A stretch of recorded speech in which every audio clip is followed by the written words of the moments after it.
Welcome to our series of knowledge sharing session. And this side, Montu Verma, I am a procurement expert. Dear friends, I am connecting with you from Delhi, India, and it is raining here. First of all, thank you for investing your time with Procurious Group and for being with us today. Ladies and gentlemen, we are continuing our journey towards talking to procurement professionals, and this is our 10th episode. And if we talk about our past episodes, we got numerous positive feedbacks on social media like LinkedIn, YouTube, and WhatsApp as well.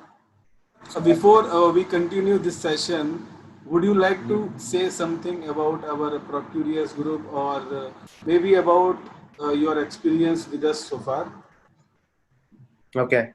So it's been a fantastic journey since ever I've joined Procurious Group. I see. So initially, I didn't have much involvement into the group. However, over a period of time, seeing the activities and noticing what all is happening in this group, it actually motivated me uh, uh, to uh, to contribute something to the procurement professional platform. So and the way professionals in this group share their knowledge or beat it give recommendations, give suggestions on any information required for the peer colleagues. Everything is really a motivating, and keeping in mind even the current pandemic. Information is everything, right? When you call about when you talk about procurement, it also information or the data plays a very major role. So having right contacts for procuring right products in right time so is very much key for procurement. So I think it's really a fantastic platform for all the procurement professionals to be a part of this group, and also it will be really helpful in future. And also the pace it's moving today, I see in future it will be really a good platform for everyone. And please keep in touch with all of us in the group so that information can be shared, and vice versa. Thank you, Manjunath, for your feedback and recommendation for Procurious Guru. Great. Now, without wasting further time, we are very curious to listen your expertise on SAP Ariba implementation. Thank you. Yeah, is my screen visible? Can you confirm? Can anyone Yes, confirm? yes, yes. Yes, yes, yes. Yeah. Okay. Cool. Um, in the previous session, we spoke about what Ariba does and what is this tool all about, and what are the modules covered under Ariba. So we were talking about sourcing. We were talking about procurement, the P2P kind of a module, and we reached till the contract lifecycle management session. So just nailing directly into this topic, contract module is one of the key modules. As I said, Ariba is well known for a integrated suite environment. What do you mean by integrated suite? It means when you purchase Ariba for all these applications or modules, that is when you will understand the flavor of Ariba. You will understand what is the value drivers of Ariba, and the solution capabilities of Ariba. So if you purchase only, say, a contracts module, you will not what you will not get much value out of the tool. So Ariba is well known for how every module communicate with each other seamlessly inside the system, and this is how the value drivers work within Ariba module. So now talking about contract, when we let me put up a story here for all of you guys. Say we spoke about sourcing in the previous session. So say there is a requirement in an organization where the business wants to reach out to say the procurement team. So in the current world, or in say for example in an organization where there is no ERP kind of a structure or an application, they do a traditional way of reaching out to the procurement team, right? So they either write an email to the procurement team saying, this is my requirement, can you please find a vendor and procure these many quantities, and this is my budget. So this is how they reach out to the procurement team. So in Ariba, if you want to translate that in an Ariba language, so how can you translate? So say a business has a requirement, okay? They don't have any existing catalogs within the system, okay, to either raise a purchase requisition. So it's a new requirement, pretty new requirement. So they raise a sourcing request. Sourcing request is a kind of a form, okay, which an end user raises or a business raise, okay, which captures the requirement of this, but the information of the requirement, and also it also captures the budget. What is the budget available for this requirement? And this sourcing request form is submitted to the procurement team. Okay. And again, procurement team, when will procurement team action on such new requirements? Only when there is a budget approval. Okay. Because without budget approval, if they start actioning on any kind of the requirement, it doesn't make sense, right? It's just waste of time. Tomorrow, if the budget gets denied, okay, then it's just waste of time, right? So the initial thing what procurement looks for is, apart from the requirement, they look for the budget approval.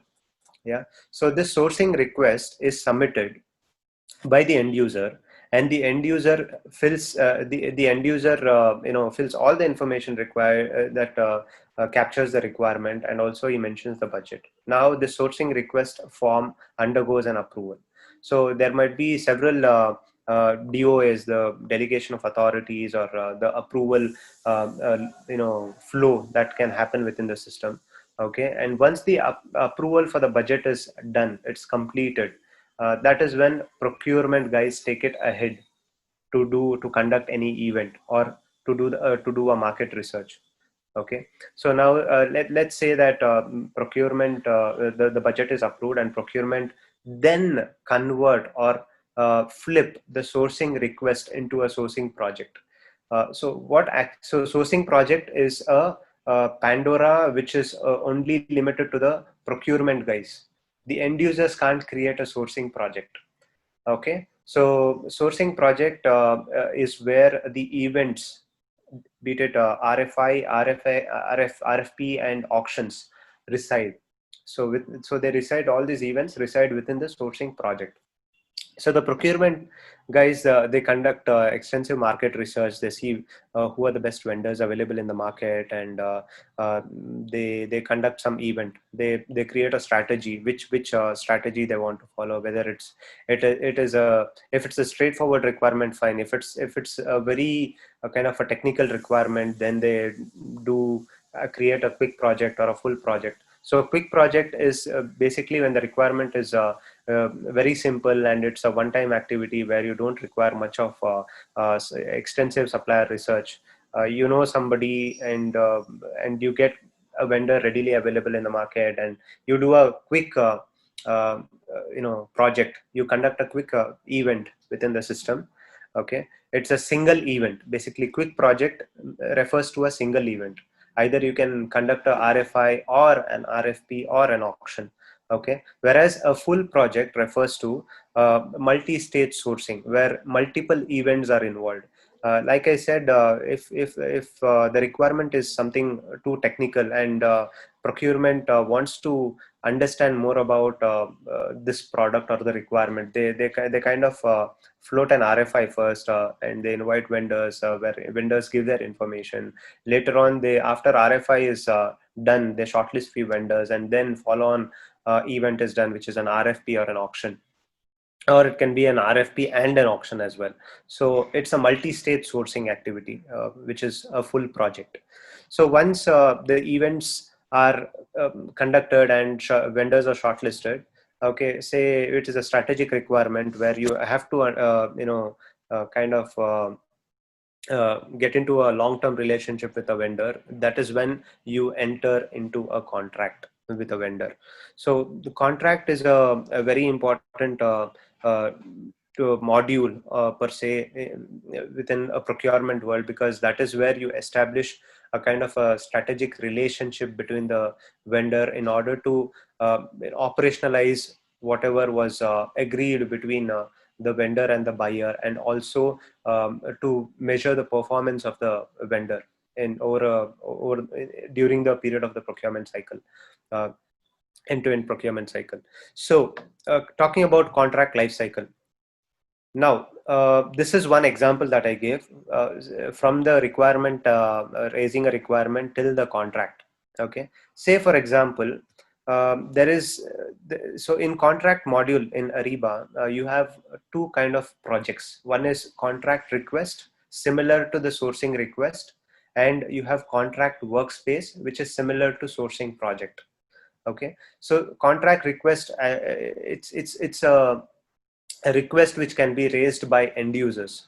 Okay, when do we raise a sourcing contract request?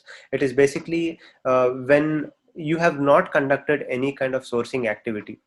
Okay, what I mean to say is, a sourcing, after conducting a sourcing activity, you can create a contract out of the output of a sourcing activity. You can flip a sourcing project into a contract workspace. Yeah. So whenever there is a scenario where you have not conducted any events, okay, in the past, okay, that is when the end user can raise a contract request. Contract request is basically to capture any it's a prerequisite for a contract workspace, basically, when there is no sourcing event conducted, basically to capture that there was no sourcing activity which was conducted for this particular contract. Okay, and the reason being, this was a only single source available in the market. Okay, so capturing all this information like a justification, tomorrow if any auditors come and check why this contract was didn't have any sourcing events conducted before, because it was a single source and there were no vendors available in the market. That is how we capture the justification through a contract request within Ariba contract management. So the key challenges, what we see in the contract module is, so most of the companies, they see a delay in contract setup due to non-automated process, and contract documentation is not well maintained. Okay, resulting in confusion for the buyers, and sometimes the key systems, okay, which are critical for procurement are missing. Basically, the key documents or key repositories or whatever you call, which is pertaining to contracts, is missing. So Ariba contract management gives a very a good look and feel, and also drives the, is upgraded. Okay. Okay, it drives the complete functionality of the contract authoring, which is contract preparation, and it helps. It has a robust and flexible contract processing workflow, which uses electronic signature, which is e-signature. There are third-party providers, e-signature third-party providers like Adobe and EcoSign. Using these e-signature platform, buyers can easy seamlessly connect with suppliers transacting these contract documents. And also on top of it, so contract management is very compliant oriented. Okay, and it has inbuilt reporting capabilities. Okay, and there is a very fantastic contract renewal process where you do in the current world, you have kind of a renewal of a contract or a termination of a contract, or you can call it as a amendment of a contract. So all these are can be well configured in Ariba, and it drives a very good functionality. And also when it comes to full audit trails within internal and external regulatory requirements, Ariba contract management fulfills all the standards. Okay, so talking about the life cycle now. the contract request, once the contract request is raised, again, it might have some approvals. Once it is approved, then from here, it is the contract workspace. This entire piece from the prepare and author, review and negotiate, approve and finalize, amend and manage. All these fall under contract workspace. So contract workspace is a project where the procurement guys create a contract agreement, okay, which is called as contract authoring, okay, and that contract authoring will undergo review and negotiation process. Review will basically with the internal team, with the legal team, with the finance team, where they review the clauses and also different elements within the contract. And negotiation is something pertaining to the negotiating not on the cost, because on the cost we might have already negotiated in sourcing. Okay, so this negotiation is basically on the terms and conditions of the contract, the language of the contract. Okay, so once this is done, it will go for an approval again, and the contract will be finalized. And here since after this, the contract will be effective and it will be operationalized. So in the later point of time, whenever a contract needs to be amended, like you want to extend the contract date, okay, or you may have to there might be few clauses, extra clauses, or further negotiation might have happened over a period of time which has to be included within the contract agreement. That is when all you can do, you can amend and manage your the contracts here, yeah, in this process. And later on, while amending, you can also terminate a vendor. So even you can drive a process on that as well. Coming to the next, this is how the contract request looks. Okay, when end user creates a contract request, this is the header fields that he may have to fill in to submit a contract request, and also kind of select a right appropriate template. I explained what template means in my previous session. I would reiterate that here. Template is a business blueprint, or it's your company process. Okay, how is your contract management happening within your organization? You would have a standard procedure, right? A step by step. Yeah, so that will be captured in the form of tasks and phases within Ariba, which is configured in these templates. How does it look? I'll show you. So this is contract request, this is contract workspace. So once the contract request is approved, then a contract workspace would be created, likely by the procurement guys, and then it will be taken forward. So this is the contract template selection. Like under the select the template, you will get appropriate templates like this, which says Ariba best practice. You can create the administrators can create their own templates, like the consultants like us. When we are implementing Ariba, we create templates with the agreed whatever the requirement was there, the naming convention, whatever the client requires. We create template with that naming convention, and we put it here. Okay, you can have a question and answers under each of the template. Like it's asking, you can see here, does this contract use a supplier paper or a main agreement? You can build such kind of questions, any such kind of questions underneath a template, which can drive further more functionalities within the module. Okay, this is applicable, such options are applicable in all the modules, upstream modules. Basically, you have contracts, you have sourcing, you have the supplier management, supplier performance and performance management module, where you can implement all these template related configurations. Okay, this is how the contract workspace overview tab looks like. After the procurement guys, they fill in the information to create the contracts workspace. When they click on the create button, this is how the tab looks. You have the overview tab, you have the documents tab, task, team, message board, history, and there's another tab called spend. Quickly taking through all this, overview tab captures all the header information you might have filled during the creation process, like what status, what's the contract status, what is it a test project? Yes, no. What's the base language? What is access control? And also is it, whether it is integrated with the external system, if if required, say in certain scenarios, or certain clients might want to integrate their contracts with their ERPs. Yeah, create a contract in Ariba and push it to the ERP.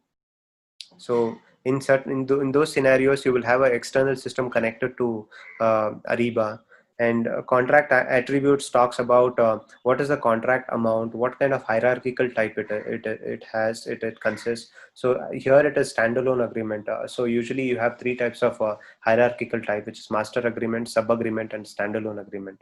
Standalone agreement is something pertaining to a temporary agreement, which might be a year. Okay, master agreement is something which is a parent agreement under which you can maintain several sub agreements. Okay, I hope most of you all might have seen all these in your procurement world. Just I'm joining the lines with keeping in mind this tool, Ariba, as a tool. Okay, and you have the process here. This is what we configure, like I said, right? The business process, whatever you all are following, these are the phases, and under each of the phase there are tasks. So first is a contract preparation phase. You will have set of activities under contract preparation. Coming to the contract negotiation phase, then contract renewal and approval, contract signature, where a third party signatures would be provided, and then the last is a contract publish. Okay, yeah, this is and again you have contract agreement, contract term attributes, which talks about the effective date and expiration dates. uh, that is one thing. And when you come to the documents tab, you have all the supporting documents that is required. You can add any sort of documents or a folder structure within this, which can be communicated or sent to the internal stakeholders and also external stakeholders like suppliers. Yeah. uh, this is the task tab. As I said, whatever you see at the top header is a phase, and whatever you see underneath that are called tasks. So this is a phase, and phase would have a set of tasks. So when all the tasks get completed, a phase gets completed. Okay, until then it will be in progress. Okay, so like the first is example is assigning team members. That means go to the team tab, assign, say, so you have created different groups like finance, legal, or any procurement, any groups. So if you have created such groups, you need to just assign members against those groups, so that any activities pertaining to these groups, that particular member would take up the responsibility of completing that activity. A small example is the approval flow. Say for example, in the approval flow, if I say the first approval is legal, the second approval is procurement, the third approval is finance. So if I create nodes like this within the approval flow, who should approve within the for the legal? So we assign a particular member who should approve. So this is one of the activities that the project owner needs to do, which is the procurement team. This is the team. Yeah. Coming to the message board. Message board is a platform it's an instant messaging. Like if you want to send an email to somebody, rather than sending an email, you have a message board where you can communicate between the team members. Okay, when you write a message about this particular contract workspace, it gets communicated to all the team members here. Okay, that is a functionality. And this is the history. So as I said, Ariba module, in all the modules in Ariba captures a detailed audit log, which will help in all the auditing purposes and regulatory requirements. Yeah. And coming to the reporting now. So I hope the contract, I gave you all a glimpse of the contract management. Any questions till now? Manjunath, can you let us know where is the scope of work that will be captured here? So basically, the scope of work will be captured basically here within the contract negotiation, or even before that, you'll have generate contract document, right? Upload contract document, which you upload in the documents tab. So Right. basically, So you when I mean scope of work, it is bifurcation of services. Like say correct. for IT, it may be procurement, it may be finance, it may be sourcing, it may be some other department. For all those departments, I need to capture the budgets. So for all Correct. of them, where do I capture the budget here? So that's what you create. So this particular, if you see, I'm just missing. There would be something called as a category here, like a commodity. Okay, let me go to Okay. again. Yeah, if you see here, you have a commodity and a department here. When you're filling a Okay. when you're creating a contract, you specify which commodity and for which department you are creating this workspace. Okay, Okay. Okay. and Okay. and when you So we come can at the we can create multiple departments here then. yes, yes, you can have multiple departments and you can maintain different SOWs under the documents tab in one particular folder, or you can have separate folders for separate departments as well. Okay. And then when it comes to the signed contract, you mentioned something about third party. So we get Correct. it signed through Adobe only, right? That's the e-signatures. Yes, Adobe or EcoSign. You have two kind of e-signature providers Mm-hmm. uh, who provide this service in the market. Okay. Okay. And then when we come to assign team members, this is Mhm. majorly done by the project managers, right? We won't be Project aware of owner, who. project Okay. owners. A Okay. person Okay. who Okay. creates a contract workspace or any project is called a Mm-hmm. contract owner of that particular project. Say an end Okay. user, when he creates a contract request, so a Mm-hmm. person who is creating the contract request is a project owner of the contract request. Likewise, a procurement guy, any procurement guy who is creating a contract workspace within Ariba, he is called as a project owner of this particular contract workspace. Okay. Okay. Thank you. No problem. Any other questions, guys, on contracts? Hi.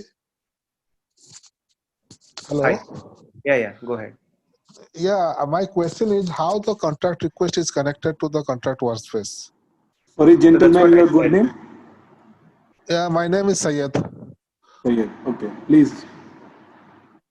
Yeah. Yeah, Hi, Syed. So that's yeah, what I hi. said. Contract request is a kind of a justification captured in order to create a contract workspace, a standalone contract workspace rather.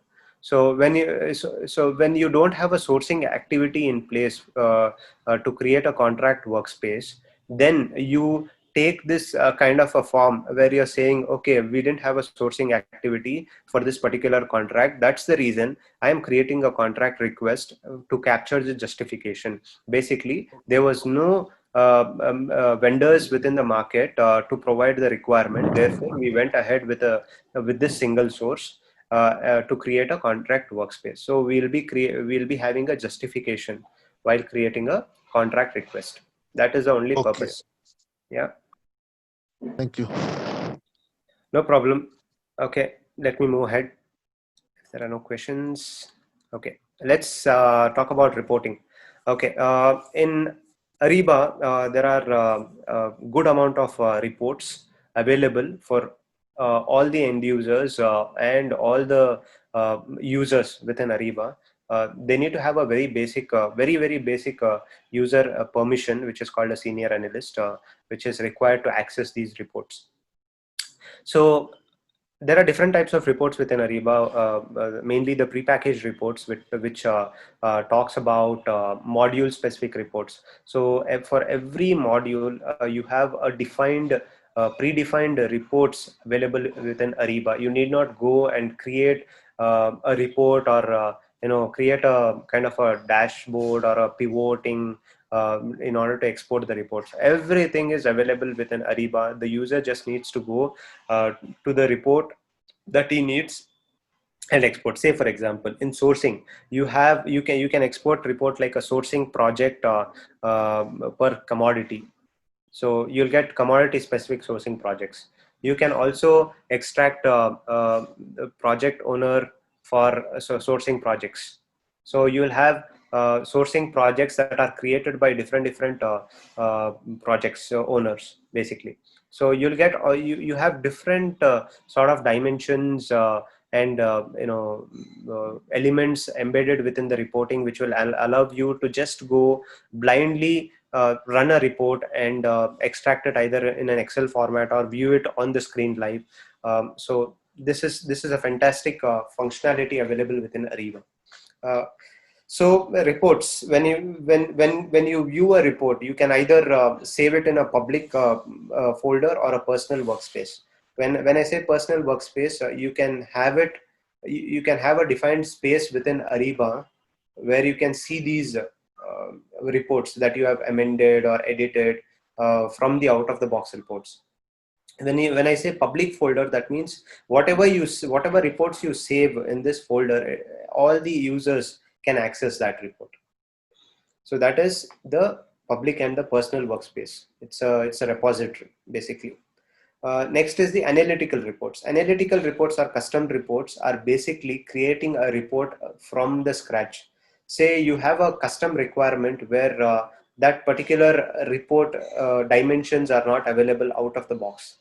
The product is not providing you basically having all the elements. So what an end user can do, or a person who is having right privileges can do, is he can create an analytical report or a custom report where he can include different fields that he requires to capture the report, or to get a report in a desired output. So this is analytical report. Multi-fact report. So when I say facts, okay, let me explain what is a fact. So fact is basically any module specific or project specific. In Ariba, when you create an analytical report, it will restrict you to have only 3 facts. Like for example, I can create a report using my sourcing request, sourcing project, and contract workspace. Say these are 3 different kind of projects available within Ariba. Using the data which is present within these 3, I can create one report. Okay, so in a standard analytical report, either you can have a main fact as sourcing project, secondary fact as sourcing request, and the third fact as contract workspace. When you have all these facts in a report, you can have fields that are present within these projects as a reportable field. Yeah, so it is restricted to 3 facts. But when I say a multi-fact report, that means you can have n number of facts, more than 3 you can have. You can combine a procurement element with a sourcing, you can combine a contract element with a procurement. So you can have any combinations of facts to get a desired output of a report. So this is called a multi-fact report. Compound report. A compound report is basically tying up different reports into one output. You have say 10 reports that are available within the system in a prepackaged report format. You can combine all those to give a single output in a form of a compound report. That's called a compound report. Folks, I'll not be able to show you how the reports look because of the access issues and all. I'm just explaining the functionality so that you know what Ariba can do. Okay, and at last, talking about the knowledge project. Knowledge project is a concept within Ariba which is basically which allows end users to create a kind of a folder or a project where you can embed or store your required documents or reports. Say for example, I am a user. Okay, I want this particular knowledge project to be visible to say 2 or 3 people in the organization. I don't want anybody to see that. So what I can do is I can create a knowledge project. I can store few documents, whatever documents, a Word or a PowerPoint or anything pertaining to a particular big strategic project. I can store it there, and also I can store few reports within there. So and I can restrict this particular project to us, like 3 people apart from me. I can restrict them. I can restrict it.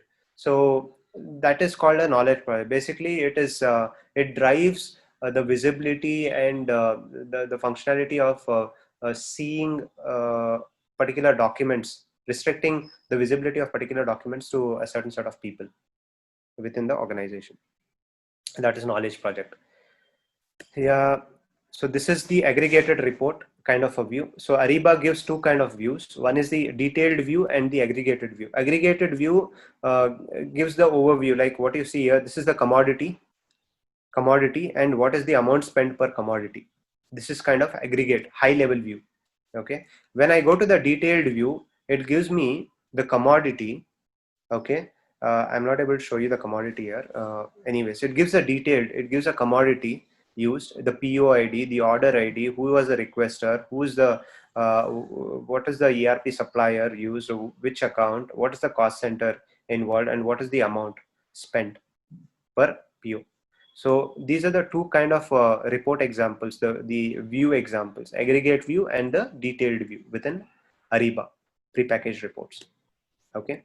So as I said, there's a standard reports built by Ariba. It's organized by categories. It is like you have the contract specific reports here. You have catalog specific reports here. When I export, when I click on buyer settlement reports, it gives a big chunk of reports here pertaining to the buyer settlement. Likewise, when I click on contract request, it gives contract request specific reports here. You just need to go click on the commodity analysis. It tells you to run. Click on run.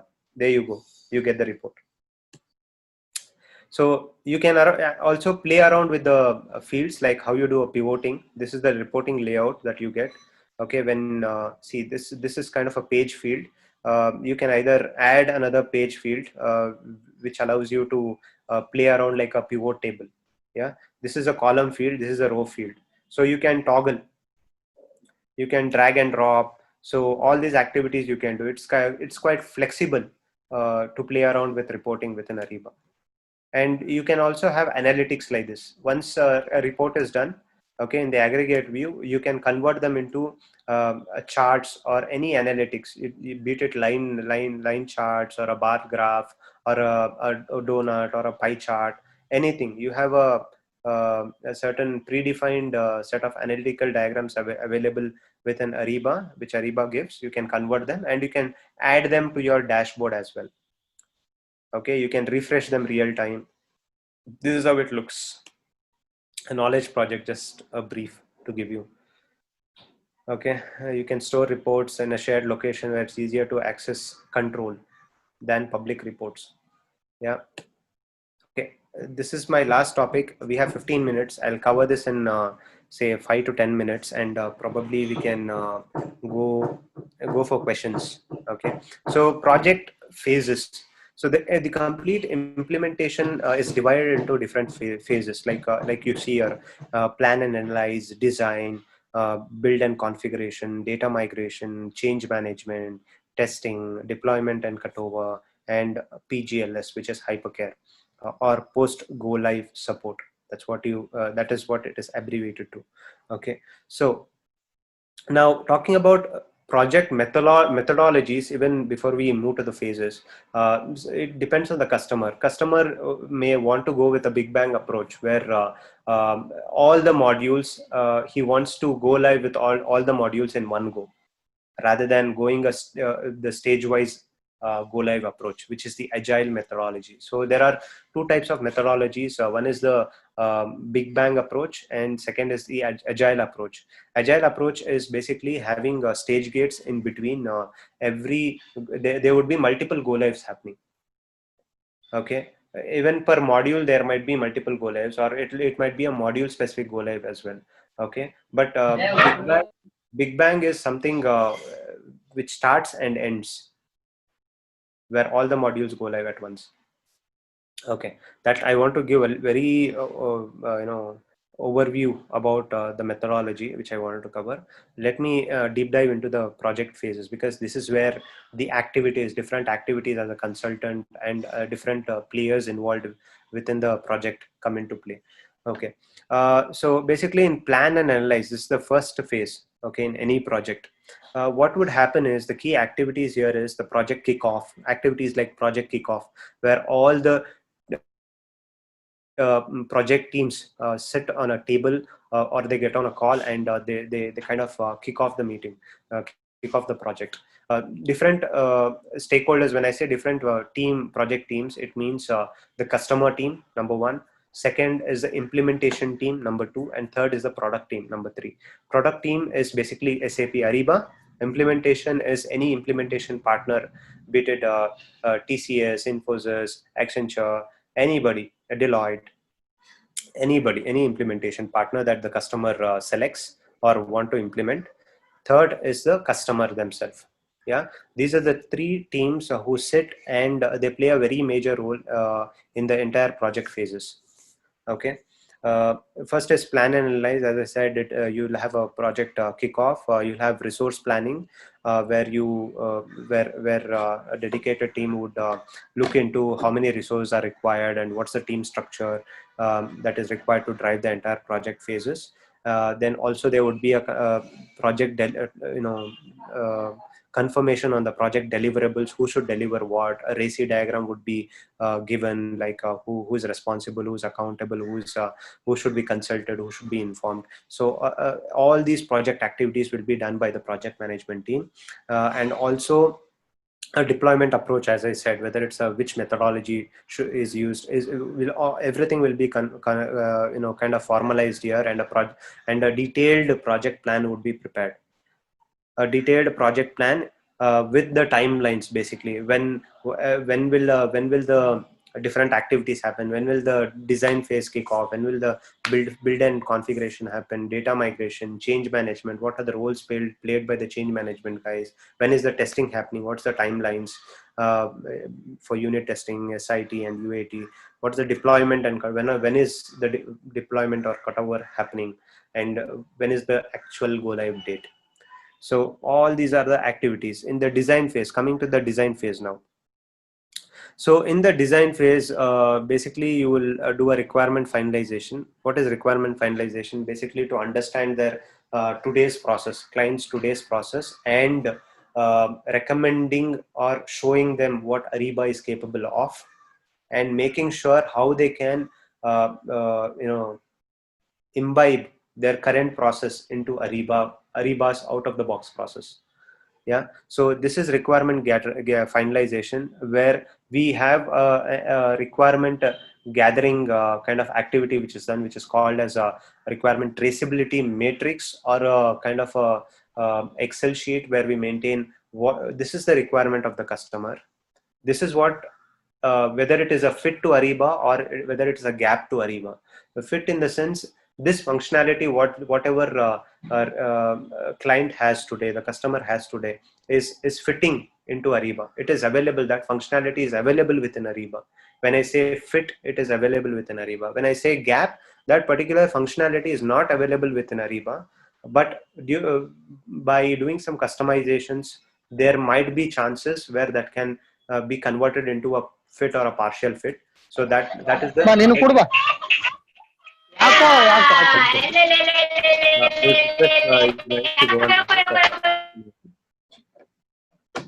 Thank you. So this is the requirement finalization. Okay, module specific, there would be module specific activities, like for say sourcing. In sourcing, you would have as is process workshops happening, and also there would be like the requirement traceability matrix or a requirement finalization solution brainstorming sessions happening with the implementation partner and the customer. Where the customer would say these are the requirements, and when the implementation partner would say, okay, yeah, this particular requirement is feasible within Ariba. This particular requirement is like partially feasible. This particular requirement is a gap. It's not feasible at all. This kind of functionality is not available within Ariba at all.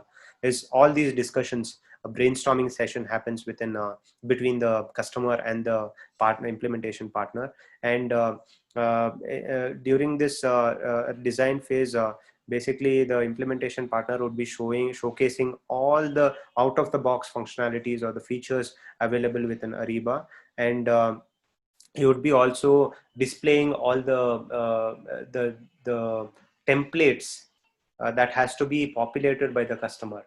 Like you have the enablement workbook, which is one of the key template where the customers has to provide their master data elements, okay, where it is captured, and they have to provide their logo, the company logo to be kind of configured on the realm, on the Ariba realm, and also a few reporting parameters. So all these are captured on few templates that are provided by Ariba to the customer and to us. So we kind of sit with the customer and make him feel comfortable in taking them through the enablement workbook, process design matrix. Then you have header template, the custom header field template, in case if they need any custom fields to be added into their process. So all these happen within the design phase, basically. So integration and interface as well. If they want to have any integration with their current ERP, they may have to sit and decide what are the feasible options of which middleware, whether they want a direct connectivity to the to their ERP, or do they want any middleware like a PIPO, or any web services, or any of these kind of strategies has to be discussed during design phase. And what interfaces needs to be used, whether it has to be interfaced, or is it a manual activity that the customer administrator or a support team will be doing after the go live as a part of BAU activity.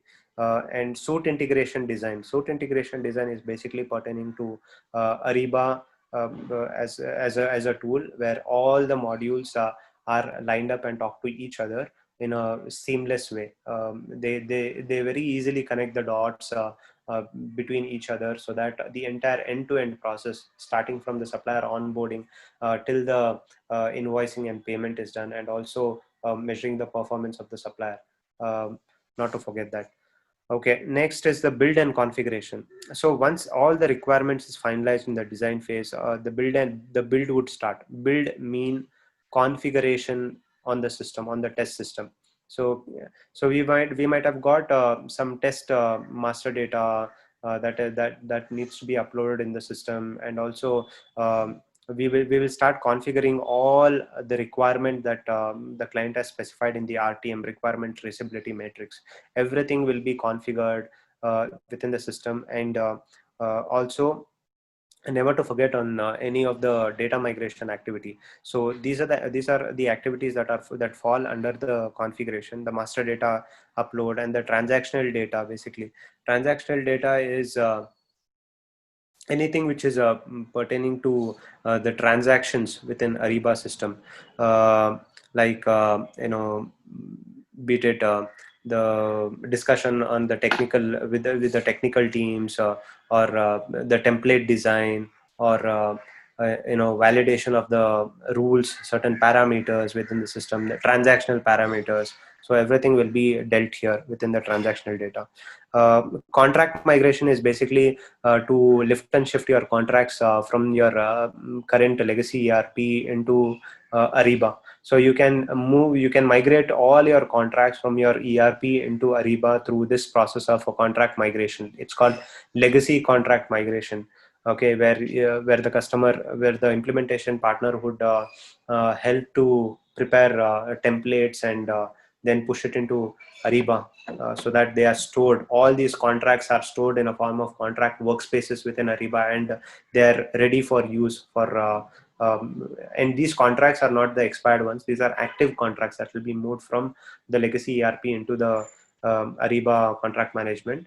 And once these workspaces are created after the migration, it is operational. The company, the organization can start using the contracts. Catalog migration is, again, it's migrating the catalogs from their existing system into Ariba.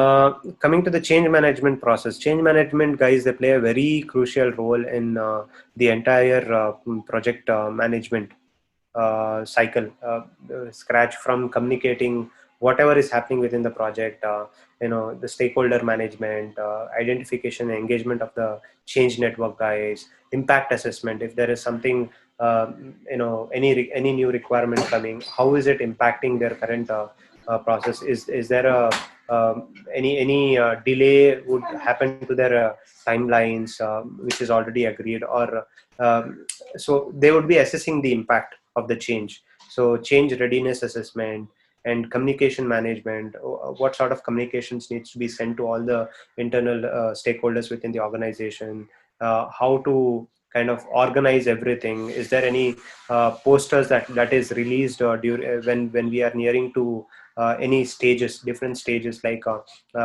during the go live stage, 1 week or 2 weeks before, there would be posters which will be printed and stuck in the customer's office, just to create awareness to all the users, or all the customer team, that something of this sort is happening. And lastly, the key thing is the training to the new tool, how the users would adapt to the new tool, basically. So all these are the key change management stuffs that would affect the project. Um, so this change management thing would happen from the beginning to the end. But testing is a phase that follows the build and configuration. So once the configuration and build is completed, something unit testing would be done. Unit testing is a basic testing that is done by the configuration team, just to see if the standard flow is working fine within the system, whatever is configured. And SIT is a system integration testing, where the implementation partner, the configuration guy, sees whether systems are talking to each other, the modules are talking to each other in a seamless way, whether the transactions have been created in every module that is required to be created. So there would be a sign off for all these testing which is done, and any defects which is identified during the testing would be rectified, either by the configurations itself, or in case if it's not been if there is a bug, product bug, then an SR, a service request, would be raised to SAP Ariba, where they'll be giving a TAT and giving a resolution to the problem that has happened. So UAT is the user acceptance testing.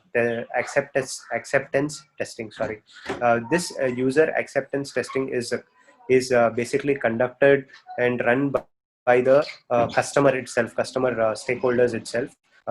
Just making sure that whatever their requirements is fulfilled and it's working fine within the system. Once the testing is done and it is signed off, then it comes the deployment and cutover. So cutover is the movement of all the data and configuration that is present in the test environment to the production environment.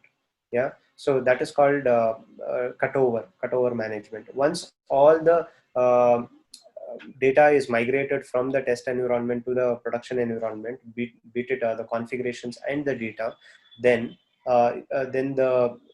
you can say the system is technically ready for go live. Okay, that's called the technical cutover. So technically the system is ready for a go live. So we would give 1 or 2 days and we would do a business go live, where business users will start using the system. Yeah, this is the actual go live. The business cutover is the actual go live. So once the business cutover is done, the go live happens, and so it is a celebration for the entire all the project team members, be it the customer, the implementation partner, and the product guys as well. And post the go live, there would be around 3 to 4 weeks as a support provided by the implementation partner to the customer, that will be captured as a part of the agreement as well. So post the go live, it is a post go live support, or it is called as hypercare. Yeah, so this is the support activity, making sure that end users, whatever queries that are asked by the end user are addressed, or any kind of technical challenges that the customer faces after the go live is being addressed by the implementation partner. And after the go live is done, then it is a BAU activity. There would be a dedicated support team. Either the client would have a dedicated support team within their organization, or they might have a contractual agreement with any of the service providers, any of the service provider in the market, to do their support. So this is the entire project life cycle. Yeah, I might have not deep dived into several concepts, but I could, out of my best, keeping in mind the time, I've given the best knowledge. I've shared my best knowledge. Any questions, guys? Yeah, Trupti, can I ask you? Yes, okay. Tell me. Hello. Yeah, go ahead. Yeah, regarding this transactional data, is this means can we do the backdated data as well in this system? Means we can transfer the overall backdated data in that.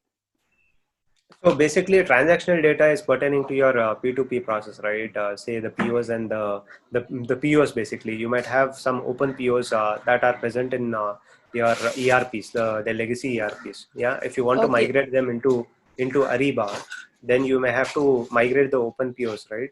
So Right, right. But all sometimes those. what happen as per the financial year, we can make it the analysis on that, right? So we can transfer the overall data since whatever the financial year started to since the date.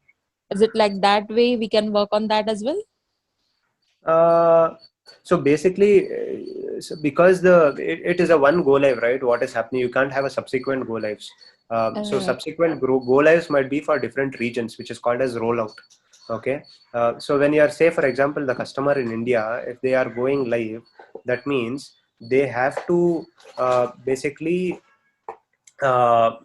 migrate all their open POs that are available within their legacy ERP into Ariba, so that after go live there is nothing pending in the legacy ERPs, and all the transactions can go hand in hand after the go live in the new tool. Okay. Okay. Yeah. Fine. Thank you. No worries.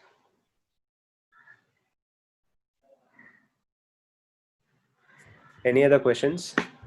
I know this is see, this Ariba is a very big topic to say, but I've just given you all the glimpse of what are the capabilities of Ariba, what all it is feasible to do in Ariba. So keeping this in mind, probably I can do a bit more research or get into some trainings, or this is just a kind of a push from the start, I would say. With whatever information I have, whatever knowledge I could share, keeping in mind the time. So I've given. So any questions you all have, or you'll need any information, feel free to Yes, reach out to me. I'm yes, available on yes, WhatsApp. Manjunath. I fully agree with you. So SAP Ariba is something like a very big topic and cannot be covered in 2 or 3 hours, right? So I have some question for you. Like, so what is the important thing to keep in mind while Ariba implementation? Please share your insight on this. Yeah. So uh, regarding any implementation project for that matter, so customer satisfaction is a very key thing. Okay. So customer would have an expectation about a tool, right? They would uh, so they don't know, they would know what a tool is capable of, but they might have not seen a detailed screens of the tool even before they purchase. Yeah, they might have seen something, but only during implementation, the design phase and the build phase and during testing phase, the customer would get a chance to see, okay, where what where my process is fitting in, how is it fitting in, whether is it a fit for purpose, or whether there are a lot of gaps. So you should not, basically customer satisfaction is a key thing. Okay, you need to be very confident in communicating the right things to the customer during the entire implementation program, because anything that you agree saying, okay, this is feasible, and tomorrow it is not feasible and you are not able to configure, and that functionality is not available in Ariba at all, then there would be some contractual implications which will be happening, and that would not carry a good name even for the consultants or the consulting company as a whole. Yeah, what one has to keep in mind is making sure right communication of right details during right time of the different phases. So you need to make sure you know the functionality, and only then you talk about, okay, this is feasible, this is not feasible. If you are doubtful of something, some functionality, existing legacy functionality that the client has, which is not kind of feasible, you are 50-50, then better take a day or two of time, confirm it with Ariba, saying whether this functionality is available, can we do this, and then respond back to the client. So that builds a lot of trust. So the client would have a lot of trust on us, okay, saying okay, they are building a new tool for us, and it's their complete organization will be relying on that tool. The transactions that every user, thousands of users would be using the tool. So you need to be very careful in building the trust. Agree. I have a question. Am I audible? Yeah, yes, Shailesh, yeah, go ahead. So I want to get your perspective considering two scenarios. One, a startup company, and second, a completely flourished company. So in a startup company or in a flourished company, what are the perspectives which a customer should carry before they buy in, or what is your advice? Should they go in for a full-fledged SAP Ariba implementation, or should they? So which sort of company should go with sort of full implementation? Is it full-fledged or a partial system? And if it is partial system, then which one? Yeah, I got your question. So it depends, Shailesh. So say for example, a few companies who are in the market and they have been established in quite a few years, and they're doing really well in the market, but they just want a very good tool which they can sync with their existing tools. Yeah. Say for example, they have a ERP, SAP ECC, and Ariba is well known for kind of, it's a cloud-based application, and there are again benefits of going into cloud that every customer would know even before they pitch into Ariba. So what are the benefits of cloud and all? Talking about what whether they want to go select module specific, or that depends on the customer. Say my entire end-to-end operations are running quite well with whatever ERP I have, the current ERP I have. Okay, but I see that I would want to invest some money in supplier related kind of area. So I want to deep dive into the supplier risk, yeah, or supplier performance. Then people only go to SLP, supplier lifecycle and performance management. If they want to have a sophisticated, if they want to come out from their sophisticated ERPs and want to want to experience a look and feel of all the modules like sourcing, contracts, where all these modules are interconnected to each other, and also they can be linked to their current ERP. So most of the companies now, if you see the big companies, they go for a complete suite implementation, Shailesh. So they implement all the modules. Very less companies go for single modules. So that's the benefit of Ariba, right? So when you have all the modules talking to each other and also talking to their existing legacy ERP to achieve their operations in a much effective and efficient way, that's what they want. Customers want.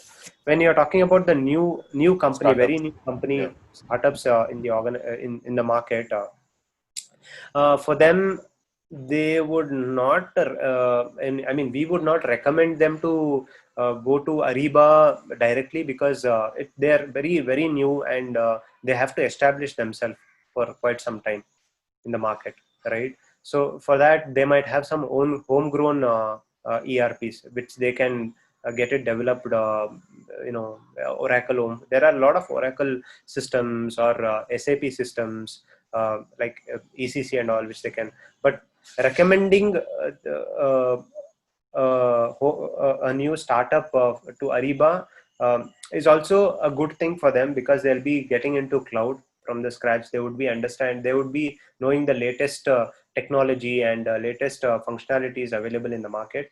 Okay, there are different kind of competitors to Ariba as well, right? You have Evalua, you have Coupa, you have MSD, Microsoft Dynamics, you have Zycus. So all these tools, you have different tools have their own unique features.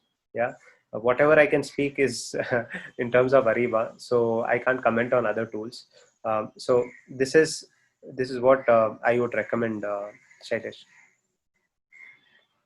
Okay. Thanks a lot. No problem.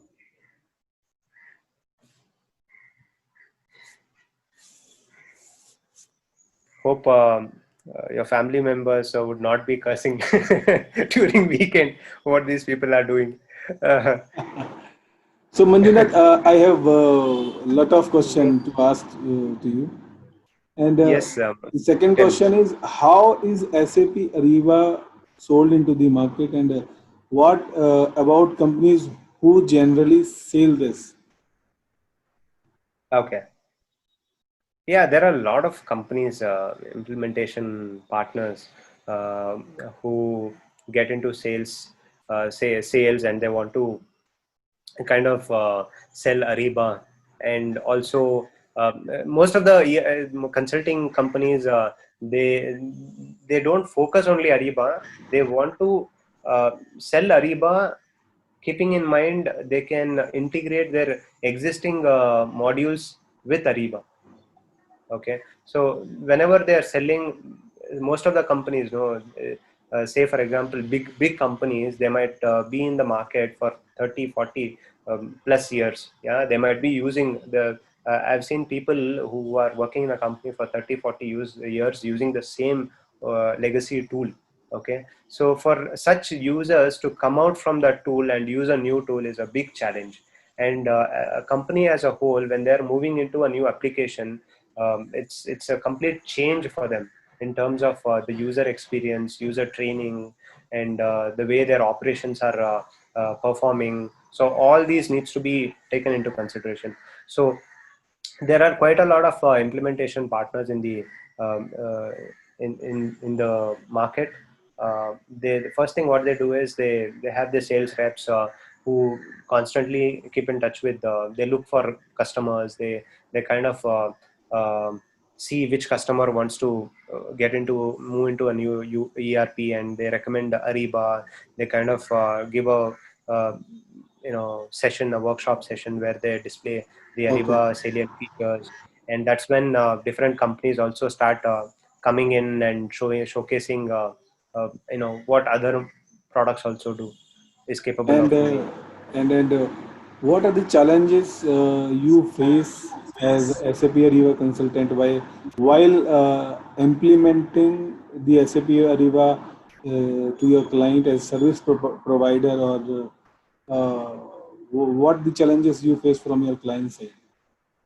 Yeah, challenges is mainly the communication, Montuji. So communication, right communication during right time is important. So say for example, if I communicate some project deliverables a little later, then the project timelines would even more go ahead, and it might impact the project timelines. Yeah, the major thing is having right knowledge, and explaining making the customer feel comfortable with their language. Okay, because they might not be used to the Ariba language. Yeah, so most of the folks here in this call, few terminologies might be new to you all. Okay, you need to make sure you make the client comfortable with the terminologies, and also start using their terminologies along with the Ariba terminologies over a period of time, and later on they get adapted to Ariba terminologies. Okay, so and also in terms of last minute hiccups, like having their master data setup. Master data is something, it's a core, it's a fundamental data which is required for any organization. Okay, be it the company code, the purchase, or commodity taxonomy. You have departments, plants. So all these are the core. You need to make sure you get the right set of data explaining the criticalities, or giving the client the right picture that these are the data which cannot be frequently played on. Okay, these are one time, I mean, they can't be frequently changed, they can't frequently change every day.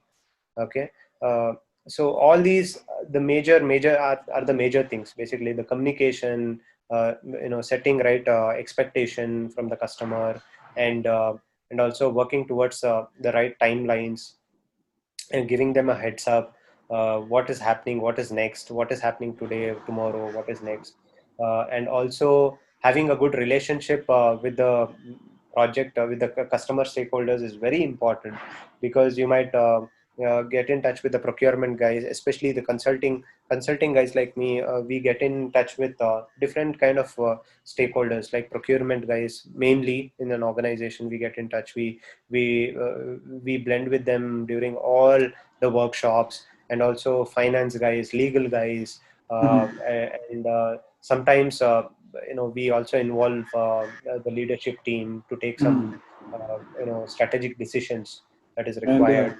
So and yeah, this is on being a whole. being procurement professional, Manjunath, we are very curious to know about cost parameters of SAP Ariba. I mean, how they drive and how SAP Ariba offers costs to clients. Is it Mhm. fixed or is it variable or is it, I mean, negotiable for us? It depends on it again. I mean, for few module specific, yeah, there are bundles available, yeah, and based on the licenses, the cost will be defined. Yeah, say for example, you want a strategic suite. Strategic suite includes sourcing, contracts, SLP, spend visibility. So all these is a kind of a bundle. If you want all these, and based on the number of licenses and the support from the product team. So based on having all these factors, okay, there would be a cost which would be given by the product owners. So the right information about this, I think it'd be better if anyone could reach out to SAP Ariba, where they can provide the up to date accurate information. Great. And what is about a vendor base of SAP Ariba? How a vendor or a supplier can register himself to be in SAP Ariba vendor base, and how I mean, what are the charges SAP Ariba charge to a particular vendor? Yeah. So in Ariba, SAP Ariba network, okay, supplier account. There are two types of account. One is the standard account, and the other one is the enterprise account. Okay, standard account, suppliers will not be charged anything, but enterprise account, they'll be charged. Enterprise account basically would have some additional features. Like for example, one of the example what I would like to quote is the punch out catalog for functionalities and all. Yeah, where supplier websites would be linked to the Ariba kind of account, and everything is managed by the supplier from there. And so this is one of the activity, and there might be again implications on the PO value and all. Okay, which the accurate information I would like to provide you a hyperlink where you can refer to between the difference between the standard account and the enterprise account. But the other question that you asked was, how can any supplier register on Ariba network? There are two ways how a supplier can register. One is the buyer himself initiating a supplier request, okay, where he knows that this particular supplier is capable, and he has all the capabilities to sell the product or service. So he can send a registration link. He can invite the supplier for registration basically, or the supplier himself can go to the customer's website, any customer's website, and there would definitely be a self-registration link provided on the customer portal. Okay, when you click on that, so the vendor himself can self-register. He can showcase his capabilities on the in a form of questionnaire, and the vendor management team on the customer side would vet all the responses provided by the vendor, and they can either approve or deny, or they can put the supplier on hold and tell them that, yeah, we will get back to you over a period of time. We don't have such requirements in the nearby. So something of So this sort. you mean to say a vendor or supplier directly can approach to your customer? I mean, Yes, suppose. yes, yes, Okay. they can approach. But is there any charge or I mean, No, that's SAP free does of charge. Free of charge. free of charge? So let's say I'm a vendor and I can go to SAP Ariba website and No, not access. SAP Ariba website. Not SAP Ariba website. I'm talking about the customer website. Customer website where there would be a supplier, like a portal, or a link where the suppliers can access. They can see you know the customer's page, and there would be a hyperlink basically on the customer's page, okay, which would take the vendor to self register themselves. So my Okay, question that was sort of. different. I mean, let's say I'm a vendor. For example, I'm a vendor Mhm. and I have registered myself over SAP Ariba website, correct? Okay. And how I will get business from SAP Ariba side? So you would be, once you have registered on the Ariba network, then you would have an AN ID, which is a unique ID for you, and that AN ID will be in a pool of say 3 million suppliers approximately. Okay, so any customer in the globe, when they want a requirement, uh, they can provide their requirement in the Ariba Discovery, where if the requirements matches with your capabilities, then you would get a notification saying, okay, this is a requirement from so and so customers, and this is basically what they require, and you can act upon. And how it is effective for vendor? I mean, is there any mechanism or tool to identify what the business vendor is getting from SAP Ariba side, or what? No, I didn't understand your question. I'm Can you asking, repeat that? is there any mechanism or tool where we can check what business vendor are getting from Ariba website, or how What effective business vendor? is that tool? I mean to say. No, I don't have visibility to that. Montuji. Probably you might reach out to Ariba themselves. They might have they might have a clear picture. They might at least showcase how vendor their vendor management things might have been happening. How many customer vendors they have onboarded? Who are the topmost vendors in India? Something like that. Wow, wow, Manjunath, I really enjoyed it, and now I will provoke to our audience. If they have any question, they can ask upfront to you.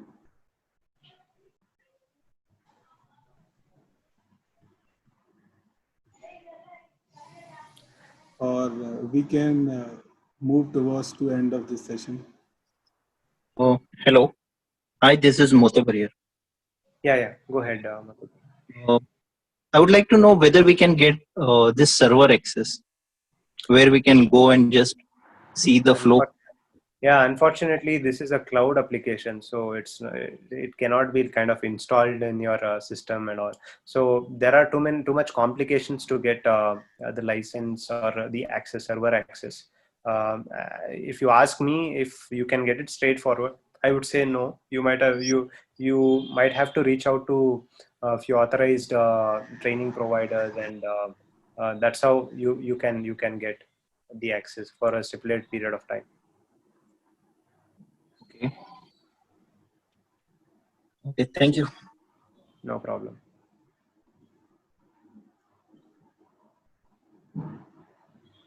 Fantastic, Manjunath. Before we really move to close to end of this session, can you please share your contact detail again with our listeners, so they can directly contact you in case they have any business or I mean requirement from their company side, or they have any question regarding SAP Ariba. Sure, definitely. So my contact number is, you want me to ping on the chat, or? You can there, ping there. Yeah, I'm just writing. And I will also attach the session note or recording on a social media platform like YouTube and LinkedIn for our listeners. And I will provoke all of you to share your feedback of this session on LinkedIn or YouTube. And I want to show you very, very interesting, I think, in the starting of the session, I will not able to show you. Just a moment. Just one. I just wanted to add on to what Montu was saying. So yeah, guys, I might have not given the in-depth knowledge what I have, but keeping in mind whatever time we had, I've shared my best knowledge. Kindly reach out to me in case if you all need any, if you have specific queries and all.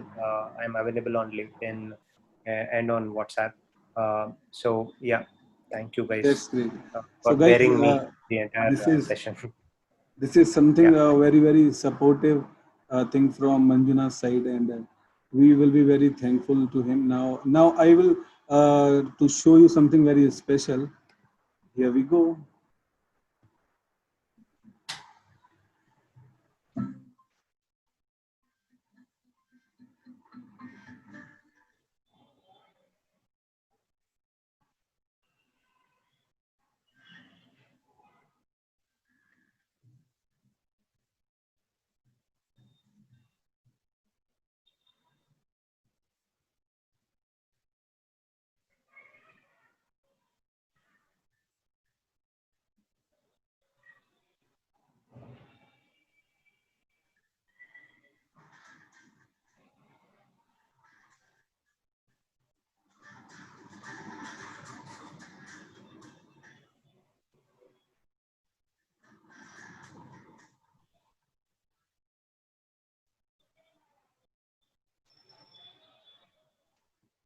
Oh, that's nice.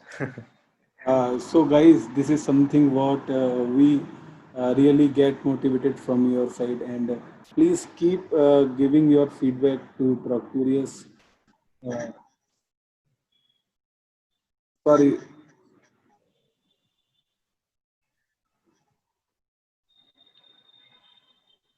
yes. So guys, now we can probably move to end of the session, and uh, we will see you again in next session. We are probably going to have a next session about something about very special on topic. If we talk about topic is something really very helpful. We are going to have a consultant wherein we or he or she might share his perspective or insights on how we can get the job, or how we can polish our CV to find the next job in this tough time. Okay, guys, see you soon and stay safe. Thank you so much. Thank you. Thanks, everyone. Thanks, everyone.